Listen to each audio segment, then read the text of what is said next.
नमस्कार विद्यार्थी मित्रांनो, स्वागत आहे तुमचं आजच्या नवीन व्हिडिओमध्ये। तर आज आपण 26 ते 27 मे दरम्यानच्या खूप महत्त्वाच्या काही चालू घडामोडी पाहणार आहोत। यामध्ये आपण 15 प्रश्न आणि त्यांचे स्पष्टीकरण पाहण्याचा प्रयत्न केलेला आहे। आणि मित्रांनो, तुम्हाला जर या व्हिडिओची PDF हवी असेल ना, तर व्हिडिओच्या डिस्क्रिप्शन बॉक्समध्ये आपल्या टेलिग्राम चॅनलची लिंक आहे। तेथे तुम्हाला सर्व व्हिडिओजच्या PDF अगदी फ्रीमध्ये मिळतील। तर थोडाही वेळ वाया न घालवता आपण या व्हिडिओला सुरुवात करूयात। तर या अगोदर आपण कालच्या चालू घडामोडीकडे लक्ष देऊयात। तर कालचा पहिला प्रश्न होता आपला, तर चीन आणि कोणत्या देशादरम्यान गोल्डन ड्रॅगन 2025 लष्करी सराव आयोजित करण्यात आलेला आहे? तर कंबोडिया। यानंतर नुकत्याच झालेल्या ला लिगा 2025 स्पर्धेचे विजेतेपद कोणी जिंकले? तर बार्सिलोनाने। यानंतर 78वी जागतिक आरोग्य सभा म्हणजेच WHO कोठे आयोजित केली जात आहे? तर जिनिव्हा, स्वित्झर्लंडमध्ये। यानंतर पुढील प्रश्न, तर केंद्र सरकारने इंटेलिजन्स ब्युरो म्हणजेच IB च्या प्रमुखांचा कार्यकाळ 1 वर्षांसाठी वाढवलेला आहे। तर त्यांचे नाव काय आहे? तर त्यांचे नाव आहे तपन कुमार डेका। यानंतर कोणत्या राज्याने ITI चलो अभियान नुकतेच सुरू केले आहे? तर उत्तर प्रदेश या राज्याने। यानंतर भारत देशातील पहिले संपूर्ण साक्षर राज्य नुकतेच कोणते बनले आहे? तर मिझोराम हे राज्य। यानंतर न्यायमूर्ती केम्पैया सोमशेखर यांना कोणत्या राज्याचे मुख्य न्यायाधीश म्हणून नुकतेच घोषित करण्यात आले? तर मणिपूर या। यानंतर 2025 चा प्रतिष्ठित आंतरराष्ट्रीय बुकर पुरस्कार कोणी जिंकला? तर बानू मुश्ताक यांनी जिंकलेला आहे। यानंतर खालीलपैकी कोणत्या राज्यामध्ये इंदिरा सुरागिरी जल विकास योजना सुरू करण्यात आली? तर तेलंगणा या। यानंतर 10वा प्रश्न, तर भारतीय नेमबाज कनकने ज्युनियर वर्ल्ड कप मध्ये एअर पिस्तूल मध्ये नुकतेच कोणते पदक जिंकले? तर सुवर्ण पदक जिंकले आहे। यानंतर कोणत्या राज्यामध्ये कृषी विभागाने विकसित केलेल्या महाविस्तार AI ॲपचे लोकार्पण करण्यात आले? तर महाराष्ट्र। यानंतर पुढील प्रश्न, तर कोणता देश स्वतःची संरक्षण सिस्टम गोल्डन डोम बनवणार आहे? तर अमेरिका हा देश। यानंतर ऑपरेशन घोस्ट सिम नुकतेच कोणी सुरू केले? तर भारतीय सेना आणि आसाम पोलिसांनी। यानंतर वर्ल्ड हायड्रोजन समिट 2025 चे आयोजन कोणत्या देशात करण्यात येत आहे? तर नेदरलँड या। यानंतर राहवीर योजना कोणत्या राज्याने सुरू केली आहे? तर मध्य प्रदेश या राज्याने। यानंतर जागतिक कासव दिवस दरवर्षी कोणत्या दिवशी साजरा केला जातो? तर तो दिवस 23 मे या दिवशी। आणि त्यानंतर दुसरा दिनविशेष, तर कॉमनवेल्थ दिवस दरवर्षी खालीलपैकी कोणत्या दिवशी साजरा केला जातो? तर तो 24 मे या दिवशी। यानंतर मित्रांनो, आपण आजच्या चालू घडामोडीकडे वळूयात। म्हणजे कालच्या आणि आजच्या चालू घडामोडी आपण एकत्र केलेल्या आहेत। यामध्ये खूप महत्त्वाचे 15 प्रश्न आपण घेतलेले आहेत। ठीक आहे, तर पहिला प्रश्न कोणता असणार आहे? तर भारतातील पहिली विस्टाडोम जंगल सफारी ट्रेन सेवा नुकताच कोणत्या राज्यात सुरू करण्यात आलेली आहे? तर याचे योग्य उत्तर ऑप्शन बी, उत्तर प्रदेश या राज्यामध्ये नुकतीच सुरू करण्यात आलेली आहे।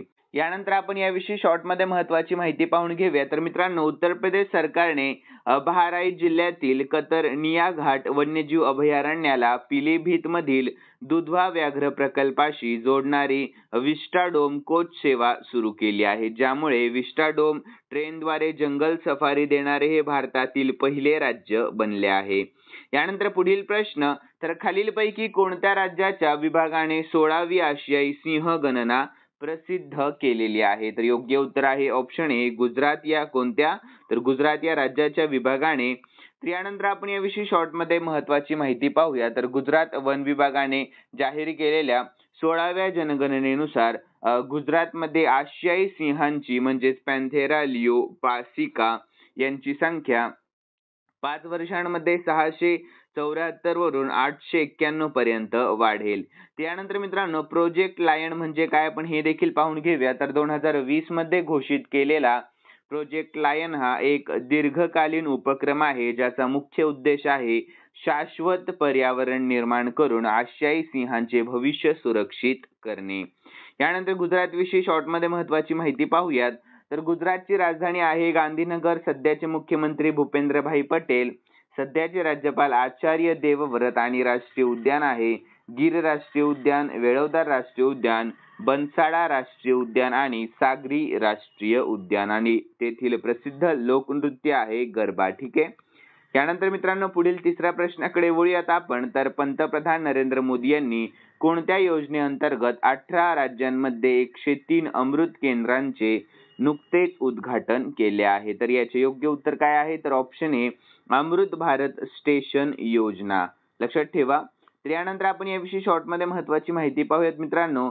तर हे बातम्यांमध्ये का आहे हेही पाहून घेऊयात आपण. तर पंतप्रधान नरेंद्र मोदी यांनी 22 मे 2025 रोजी अमृत भारत स्टेशन योजनेअंतर्गत 18 राज्यांमधील 86 जिल्ह्यांमध्ये असलेल्या 103 पुनर्विकसित अमृत स्टेशनचे नुकतेच उद्घाटन केले. तर हा प्रकल्प 1100 कोटींहून अधिक खर्चून पूर्ण झालेला आहे. तर प्रवाशांना चांगली सुविधा, कनेक्टिव्हिटी आणि सांस्कृतिक अनुभव प्रदान करणे हे त्यांचे मुख्य उद्दिष्ट आहे. यानंतर पुढील प्रश्न. तर मित्रांनो लक्ष द्या प्रश्नाकडे. तर महाराष्ट्राच्या 36 जिल्ह्यांपैकी किती जिल्ह्यांचा सकल राज्य घरेलू उत्पन्नामध्ये म्हणजेच GSDP मध्ये किती टक्के वाटा आहे? तर याचे योग्य उत्तर आहे ऑप्शन ए 54% वाटा आहे. किती टक्के वाटा आहे? तर 54%. तर याविषयी आपण शॉर्टमध्ये महत्त्वाची माहिती पाहूयात. तर महाराष्ट्रातील 36 जिल्ह्यांपैकी 7 जिल्ह्यांचा सकल राज्य घरेलू उत्पन्नामध्ये 54% वाटा आहे. तर उर्वरित जिल्ह्यांचा वाटा तुलनेमध्ये कमी आहे, ज्यामुळे राज्यांच्या अर्थव्यवस्थेतील प्रादेशिक संतुलन दिसून येते असे एका अहवालामध्ये म्हटले आहे. यानंतर मित्रांनो पुढील प्रश्न 5वा पाहूया. तर भारत कोणत्या देशाला मागे टाकून जगातील सर्वात मोठी 4थी अर्थव्यवस्था असणारा देश बनला आहे? तर याचे योग्य उत्तर आहे ऑप्शन बी जपान या देशाला मागे टाकून. कोणत्या देशाला? तर जपान या. तर मित्रांनो याविषयी आपण शॉर्टमध्ये महत्त्वाची माहिती पाहूयात. तर 2025 मध्ये भारताने जपानला मागे टाकून जगातील 4थी सर्वात मोठी अर्थव्यवस्था बनण्याचा टप्पा गाठलेला आहे. तर यापूर्वी भारत 5व्या स्थानावर होता आणि जपान 4थ्या स्थानावर होता. आणि आंतरराष्ट्रीय नाणेनिधी म्हणजेच IMF आणि जागतिक बँकेच्या अहवालानुसार भारताची GDP म्हणजे सकल देशांतर्गत उत्पादन जपानच्या तुलनेत जास्त झालेली आहे. तर मित्रांनो आपण स्थिर सामान्य ज्ञान म्हणजे स्टॅटिक जीके पाहून घेऊयात याविषयी. तर पहिली अर्थव्यवस्था कोणाची आहे? तर अमेरिका पहिल्या नंबरला, दुसऱ्या नंबरला चीन आहे, तिसऱ्या नंबरला जर्मनी आणि चौथ्या नंबरला आहे आपला भारत देश आणि 5व्या नंबरला आहे जपान. ठीक आहे, लक्षात ठेवा. यानंतर पुढील प्रश्नाकडे वळूयात. प्रश्न आहे 6वा. तर RBIच्या आकडेवारीनुसार देशामध्ये सर्वाधिक कर्ज कोणत्या राज्यावर आहे? तर याचे योग्य उत्तर आहे ऑप्शन बी तामिळनाडू या राज्यावर देशामध्ये सर्वाधिक कर्ज आहे. ठीक आहे. तर याविषयी आपण शॉर्टमध्ये महत्त्वाची माहिती पाहूयात. तर रिझर्व्ह बँक ऑफ इंडियाच्या म्हणजेच RBIच्या 2024च्या आकडेवारीनुसार देशातील सर्वाधिक कर्ज असलेले राज्य म्हणजे तामिळनाडू हे राज्य आहे. तर त्याचे एकूण थकबाकी कर्ज 8.3 लाख कोटी इतके आहे. तर मित्रांनो इतर प्रमुख राज्यांची कर्ज स्थिती खालीलप्रमाणे आपण पाहून घेऊयात. तर उत्तर प्रदेशचे किती आहे? तर 7.7 लाख कोटी. आपल्या महाराष्ट्राचे आहे 7.2 लाख कोटी. पश्चिम बंगालचे 6.6 लाख कोटी आणि कर्नाटकचे 6 लाख कोटी आणि राजस्थानचे 5.6 लाख कोटी आणि आंध्र प्रदेशचे 4.9 लाख कोटी, गुजरातचे 4.7 लाख कोटी आणि केरळचे 4.3 लाख कोटी आणि मध्य प्रदेशचे 4.2 लाख कोटी कर्ज आहे. यानंतर या आकडेवारीनुसार महाराष्ट्र देशातील 3ऱ्या क्रमांकाचे सर्वाधिक कर्ज असलेले राज्य ठरले आहे. यानंतर मित्रांनो कर्जाचे प्रमाण केवळ एकूण रकमेवरूनच नव्हे तर राज्याच्या एकूण उत्पन्नाशी म्हणजेच GSDPशी तुलना करूनही मोजले जाते. उदाहरणार्थ महाराष्ट्राचे कर्जाचे प्रमाण त्याच्या GSDPच्या 18.4% आहे, जे देशातील सर्वात कमी आहे. त्यामुळे महाराष्ट्राची आर्थिक स्थिती तुलनेमध्ये अधिक स्थिर मानली जाते. दुसरीकडे पंजाबकडे कर्ज त्याचा GSDPच्या 44.5% आहे, जे देशातील सर्वाधिक आहे. त्यामुळे पंजाबच्या आर्थिक स्थितीबद्दल चिंता व्यक्त केली जात आहे. ठीक आहे, लक्षात ठेवा. यानंतर पुढील प्रश्नाकडे वळूयात मित्रांनो. प्रश्न असणार आहे पुढील 7वा. तर 13 ते 20 जून दरम्यान सिनियर जागतिक जुदो स्पर्धा नुकतीच कोठे होणार आहे? तर याचे योग्य उत्तर काय असणार आहे? ऑप्शन बी हंगेरी येथे होणार आहे. कोठे? तर हंगेरी येथे.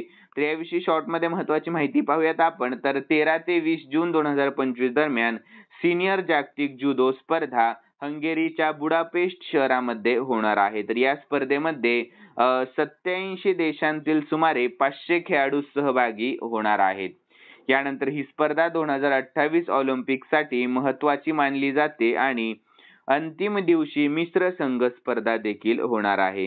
यानंतर 8वा प्रश्न पाहूयात मित्रांनो. पुढचा प्रश्न तर भारतीय कसोटी क्रिकेट संघाच्या कर्णधारपदी नुकतीच कोणाची निवड करण्यात आलेली आहे? तर याचे योग्य उत्तर काय आहे? तर ऑप्शन ए शुभमन गिल यांची नुकतीच निवड करण्यात आलेली आहे. तर याविषयी आपण शॉर्टमध्ये महत्त्वाची माहिती पाहूयात. तर शुभमन गिल यांची भारतीय कसोटी संघाच्या कर्णधारपदी निवड करण्यात आली आहे. तर त्यांचे 32 कसोटीत 1893 धावा केल्या असून त्यांच्याकडे तरुण नेतृत्वाची क्षमता आहे. तर गिल संघामध्ये सकारात्मक ऊर्जा आणण्यामध्ये तयार आहे आणि 20 जून 2025 पासून इंग्लंड विरुद्ध पहिली कसोटी खेळणार आहेत. यानंतर पुढील प्रश्न 9वा पाहूयात मित्रांनो. तर खेलो इंडिया बीच गेम्स 2025 मध्ये आपले महाराष्ट्र राज्याने किती सुवर्ण पदके जिंकली आहेत? तर याचे योग्य उत्तर आहे ऑप्शन बी. आपल्या महाराष्ट्र राज्याने एकूण 5 सुवर्ण पदके जिंकली आहेत. किती? तर 5 सुवर्ण पदके. तर यानंतर आपण याविषयी शॉर्टमध्ये महत्त्वाची माहिती पाहूयात. तर खेलो इंडिया बीच गेम्स 2025 मध्ये महाराष्ट्र राज्याने एकूण 5 सुवर्ण पदके जिंकली आहेत. तर महाराष्ट्राने एकूण 20 पदके जिंकली, ज्यामध्ये 5 रौप्य आणि 10 कांस्य पदकांचा समावेश आहे. तर या स्पर्धेमध्ये आपल्या महाराष्ट्राचे दुसरे स्थान प्राप्त झाले आहे. यानंतर मित्रांनो आपण संक्षेप पाहून घेऊयात नीट. तर सुवर्ण पदके एकूण 5 जिंकले आहेत आपल्या महाराष्ट्राने, रौप्य पदके पण 5 जिंकले आहेत आणि कांस्य पदके आहेत एकूण 10 आणि एकूण सर्व पदके होत आहेत 20. ठीक आहे. आणि आपल्या महाराष्ट्राचे स्थान आहे दुसरे. कितवे स्थान आहे? तर दुसरे. तर सविस्तर माहिती देखील पाहून घेऊयात आपण या प्रश्नाची. तर 2025 मध्ये दीवच्या घोगला बीचवर झालेल्या पहिल्या खेलो इंडिया बीच गेम्स मध्ये मणिपूरने एकूण 14 पदकांसह 5 सुवर्ण, 6 रौप्य आणि 3 कांस्य पदकांसह प्रथम स्थान मिळवले आहे. तर आपल्या महाराष्ट्राने सर्वाधिक 20 पदके म्हणजेच 5 सुवर्ण, 5 रौप्य आणि 10 कांस्य पदकांसह रौप्य पदकांच्या संख्येत मणिपूरपेक्षा एकाने कमी असल्यामुळे दुसरे स्थान पटकावले आहे. ठीक आहे, लक्षात ठेवा. तर मित्रांनो यानंतर पुढील प्रश्न 10वा पाहूयात आपण. तर कोणत्या संघटनेने अलीकडेच अधिकृतपणे त्यांचा पहिला जागतिक साथीचा करार स्वीकारला आहे? तर याचे योग्य उत्तर काय आहे? तर ऑप्शन ए WHO या कोणत्या? तर जागतिक आरोग्य संघटनेने. तर मित्रांनो सर्वांसाठी एक महत्त्वाची सूचना. तर आपल्या या व्हिडिओचं लाईकचं टार्गेट फक्त 200 लाईक ठेवलेलं आहे. किती? तर फक्त 200 लाईक. तर आपल्या व्हिडिओला हजारो व्ह्यूज जाऊन सुद्धा खूप कमी विद्यार्थी लाईक करतात. आणि व्हिडिओच्या शेवटी जे मी तुम्हाला चालू घडामोडीचा प्रश्न देत असतो त्याचे देखील उत्तर सांगण्याचा सर्व विद्यार्थ्यांनी प्रयत्न करावा, अशी माझी छोटीशी अपेक्षा आहे तुमच्याकडून. तर उत्तराला सुरुवात करूया. तर याविषयी महत्त्वाची माहिती पाहून घेऊयात आपण. का ऐतिहासिक घडामोडीमध्ये जागतिक आरोग्य संघटनेने म्हणजेच WHO ने मे 2025 मध्ये जिनिव्हा येथे झालेल्या वार्षिक जागतिक आरोग्य सभेमध्ये जगातील पहिला जागतिक साथीचा करार स्वीकारला. यानंतर 124 मतांनी बाजूने एकही विरोधात नाही आणि 11 गैरहजर राहिल्याने मंजूर झालेल्या या कराराचे उद्दिष्ट भविष्यातील साथीच्या आजारांना अधिक समतोल आणि समन्वित जागतिक आरोग्य प्रतिसाद निर्माण करणे हे आहे. यानंतर विद्यार्थी मित्रांनो WHO म्हणजे जागतिक आरोग्य संघटना. तर WHO ची स्थापना झाली 7 एप्रिल 1948 मध्ये. मुख्यालय आहे जिनिव्हा, स्वित्झर्लंड आणि सध्याचे महासंचालक आहे डॉक्टर टेड्रोस अधानोम घेब्रेयेसस. यानंतर पुढील 11वा प्रश्नाकडे वळूयात आपण. तर खालीलपैकी कोणाची सर्वोच्च न्यायालय बार असोसिएशनच्या अध्यक्षपदी नुकतीच नियुक्ती करण्यात आलेली आहे? तर याचे योग्य उत्तर आहे ऑप्शन डी विकास सिंग यांची. कोणाची? तर विकास सिंग यांची. तर याविषयी आपण शॉर्टमध्ये महत्त्वाची माहिती पाहूयात. तर वरिष्ठ वकील विकास सिंग यांनी सर्वोच्च न्यायालय बार असोसिएशन म्हणजेच SCBA च्या 2025-26 च्या अध्यक्षपदाच्या निवडणुकीमध्ये विजय मिळवला, तर SCBAचे प्रमुख म्हणून त्यांची निवड चौथ्यांदा झालेली आहे. तर यापूर्वी सिंह यांनी 2022-23, 2017, 2018 आणि 2021-22 मध्येही ही निवडणूक जिंकलेली होती. यानंतर मित्रांनो 12वा प्रश्न, तर महाराष्ट्र सरकार अहिल्याबाई होळकर यांचे स्मारक कोठे उभारणार आहे? तर महत्त्वाचा प्रश्न मित्रांनो, तर याचे योग्य उत्तर कोठे आहे? तर ऑप्शन बी चौंडी या ठिकाणी. कोठे? तर चौंडी या. तर याविषयी शॉर्ट मध्ये महत्त्वाची माहिती पाहूयात. तर अहिल्याबाई होळकर यांचा जन्म चौंडी या गावामध्ये झाला होता, जे अहिल्यानगर जिल्ह्यामध्ये येते.